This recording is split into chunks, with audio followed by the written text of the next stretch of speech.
നമസ്കാരം. Editor live breaking ന്യൂസിലേക്ക് സ്വാഗതം. Celebrating 50 years. Majestic jewellers.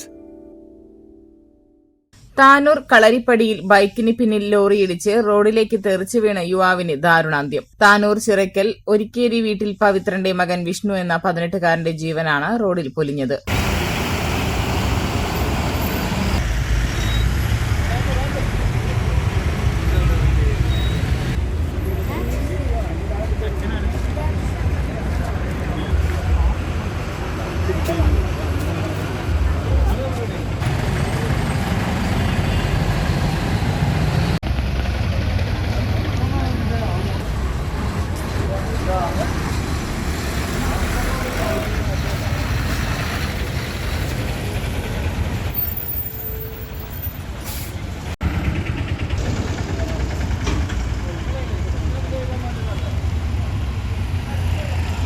വീട്ടിൽ നിന്ന് കളരിപ്പടിയിലേക്ക് ബൈക്കിൽ പോകുന്നതിനിടെയാണ് അപകടം. അമിത വേഗതയിലെത്തിയ ലോറി വിഷ്ണു സഞ്ചരിച്ച ബൈക്കിൽ ഇടിക്കുകയായിരുന്നു. റോഡിൽ തെറിച്ചു വീണ വിഷ്ണുവിനെ കോട്ടയ്ക്കലിലെ ആശുപത്രിയിൽ എത്തിച്ചെങ്കിലും മരണപ്പെടുകയായിരുന്നു. +2 പഠനത്തിന് ശേഷം വിവിധ ജോലികൾ ചെയ്തു വരികയായിരുന്നു വിഷ്ണു. താനൂർ പോലീസ് ഇൻക്വസ്റ്റ് നടത്തി.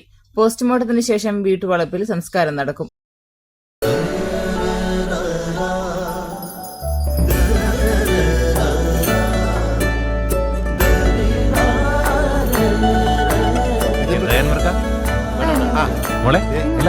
ഓൾമോസ്റ്റ് എല്ലായി. ഈ ഒരു ഡിസൈൻ മാത്രം കണ്ടില്ല. അതിനെന്താ, മോൾ ആ ഡിസൈൻ ഞങ്ങൾക്ക് അയച്ചത്. ഞങ്ങൾ അതേപോലെ ഡിസൈൻ ചെയ്ത് മാല വീട്ടിലെത്തിക്കാം. ആഹാ, അത് കൊള്ളാലോ. ഇപ്പൊ എന്നെ ഡിസൈൻ അയച്ചുതരാം. അപ്പൊ അനക്ക് വേണ്ടല്ലേ? Celebrating 50 years. Majestic jewellers.